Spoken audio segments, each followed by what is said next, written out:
A very good morning to all the students. This video for the class 6 subject science chapter number 7, that is getting to know plants. This is your lecture number 5.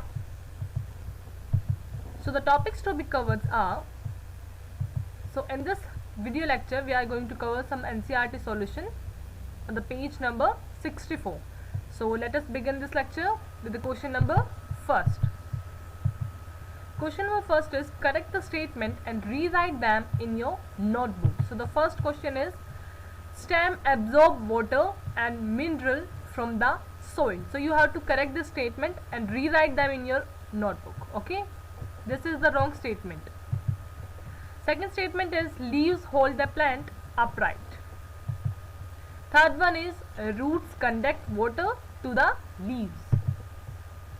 Fourth one is the number of petals and sepals in a flower is always equal. And fifth one is if the sepals of a flower are joined together, its petals are also joined together. Last one is if the petals of a flower are joined together, then the pistil is joined to the petal. So these are the incorrect statements. So you have to write the correct statement. Okay. The answer of question number first, the correct statement is given as, so the question is the stem absorb water and mineral from the soil. So the correct statement is root absorbs water and mineral from the soil, not the stem. Okay. Second is stem holds the plants upright. In question, leaves holds the plant upright. So the correct statement is stem holds the plant upright. Third one is root conduct water to the leaves. So the correct statement is no, root do not conduct the plant upright, stem conducts the plant upright.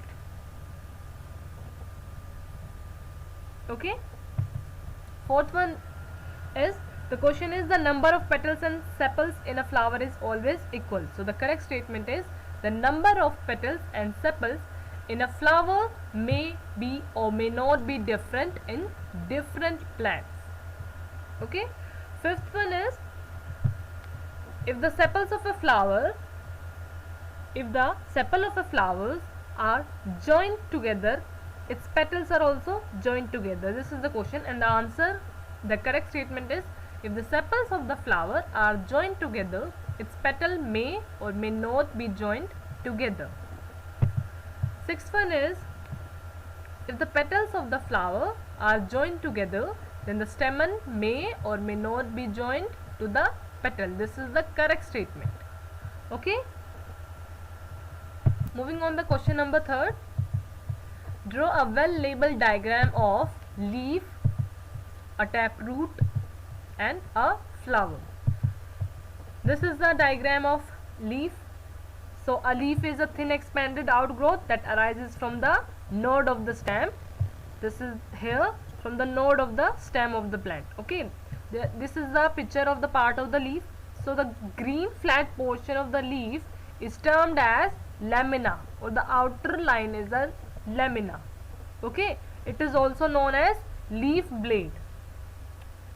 Next is the leaf blade or the lamina attached to the stem by the short stalk. It's attached with a short stalk, that is petiole. It's another name of petiole is a leaf stalk. Okay, then this petiole continues in the leaf called as midrib or main vein. Okay, so the midrib branches out to form a network. So that network is vein. Here are the several veins present. Okay, so this is the diagram of the leaf. Next is the diagram of taproot.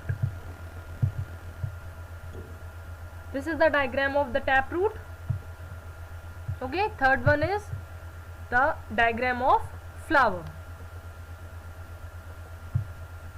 Moving on the question number third. Can you find a plant in your house or in your neighborhood which has long but a weak stem? Write its name. In which category you would classify it? So the answer is yes, we can find a plant in our houses or in our neighborhood that has long but their stem is weak. So the plant name is the money plant. The money plant has long and the weak stem that need a support to stand upright. Okay.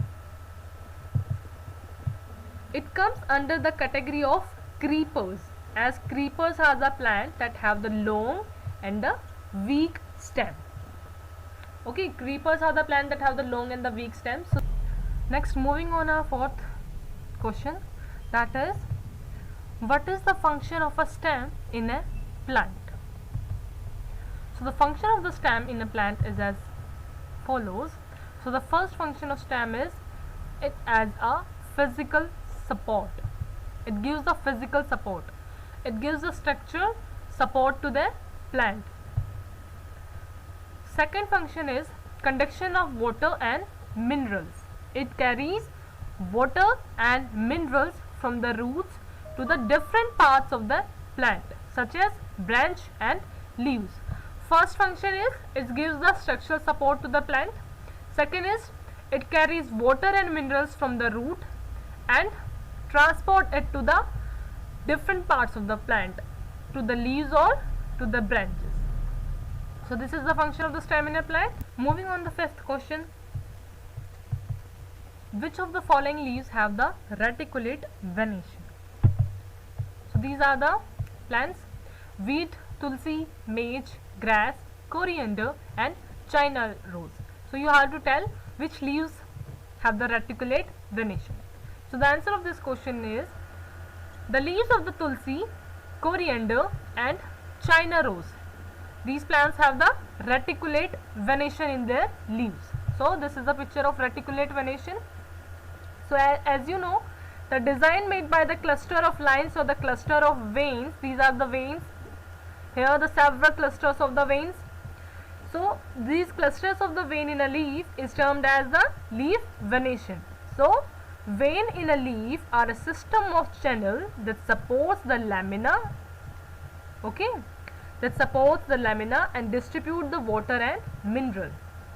If these veins are arranged in a net-like pattern on the both the side of midrib in a leaf, then the leaf venation is termed as reticulate venation.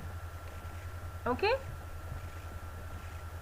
So tulsi, coriander and the China rose leaves have the reticulate venation. Moving on the sixth question. If a plant has fibrous root, what type of venation does its leaves likely to have?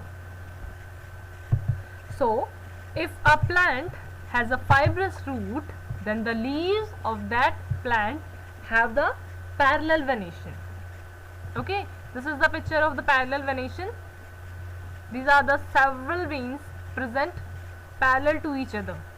Okay, in fibrous root, cluster of thin fiber like roots that arises from the base of the stem that spread out in the soil. For example, maize and grass. Okay, so these are the example of the fibrous roots. On another hand, in parallel venation, the veins run in a straight line without converging at a point and look like a parallel like structure. So fibrous root have the parallel venation. Okay. Moving on the second next question, question number 7. If a plant has the leaves with the reticulate venation, then what kind of roots likely to have? So if a plant has leaves with reticulate venation, its roots likely to have a tap root. In previous question, in the parallel venation, the roots are fibrous root, but in reticulate venation, the roots have tap root. Okay. So this is the picture of tap root. In tap root, it has a main root that grow down from the stem with the smaller roots attached to it, termed as lateral root. Okay. If the veins are arranged in the net-like pattern on both the side of midrib in a leaf, then the leaf venation is termed as reticulate venation. Okay. Next question is question number 8. Is it possible for you to find out whether a plant has taproot or fibrous root by looking at the impression of its leaf on a sheet of a paper? Can we find it? So the answer is yes. It is possible for us to find out whether a plant has a taproot or fibrous root by looking at the impression of its leaf on a sheet of a paper. Okay, for example, take a sheet of a paper, okay, then put a leaf under that sheet of a paper, hold the pencil tip and rub it on the portion of the paper.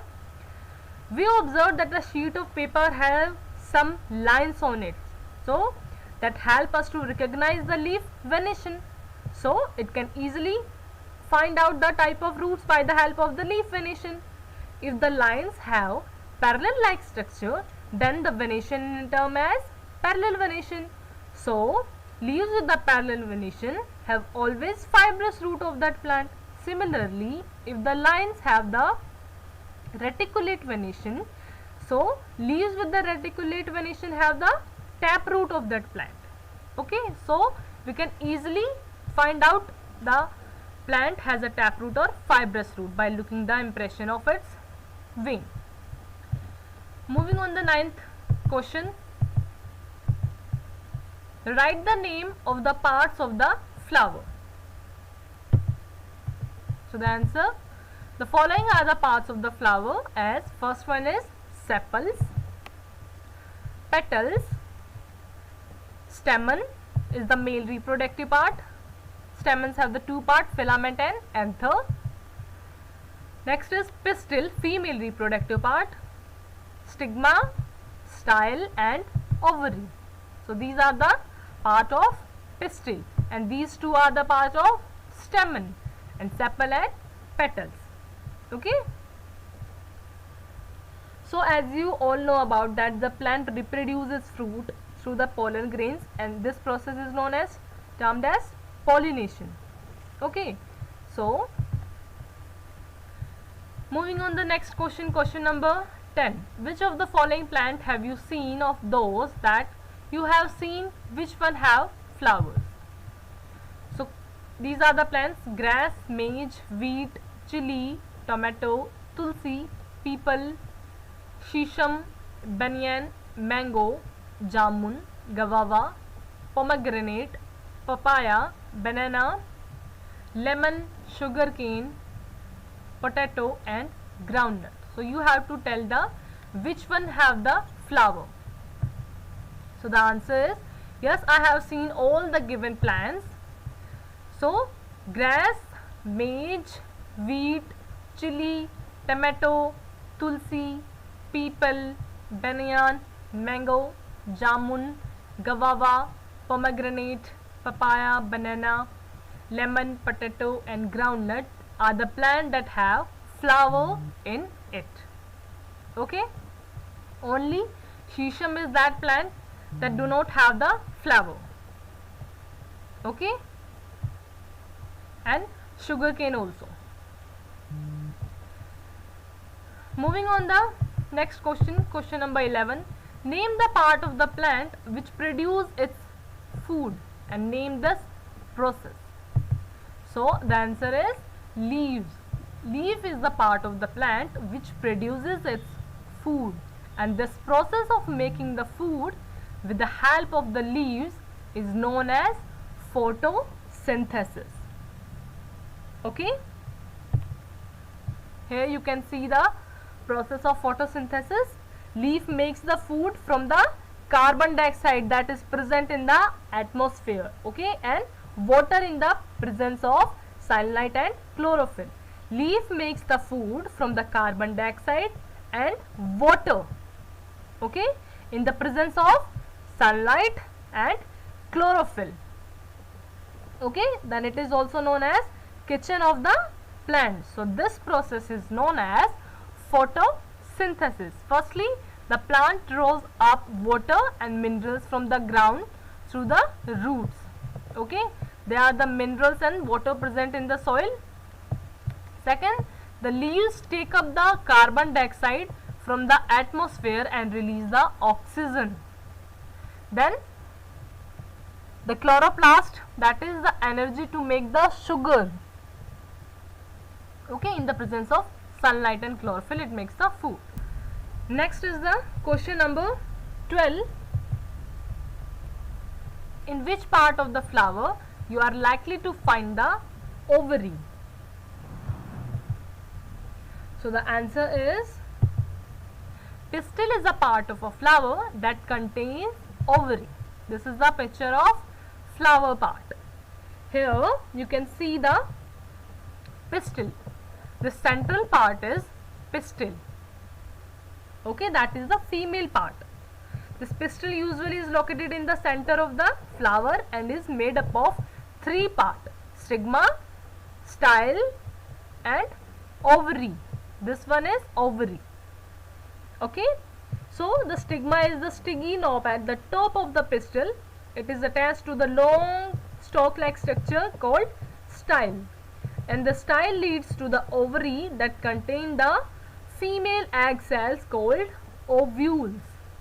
Okay, during the process of fertilization, pollen lands on the stigma and a tube grows down the style and enter to the ovary. So the male reproductive cell travel down through this stalk or through this tube and join with the ovule and fertilizing it. So the fertilized ovule become the seed and this ovary become the fruit. Okay, moving on the last question, question number 13. Name the 2 flowers each with joined and separated sepals. So the answer is the periwinkle, that is Sadabahar, and tomato. These are the 2 plants or 2 flowers that having the joined sepals, and these are the 2 plants or the 2 flowers having the separated sepal. Rose and jasmine are the 2 flowers having the separated sepal. Here the Sadabahar and the tomato are the 2 flowers that having the joined sepal. Okay. Next is the homework of lecture number 5. So you have to revise and learn all the NCERT question of this chapter number 7, that is getting to know the plants, and write it down in your science fair notebook. Okay.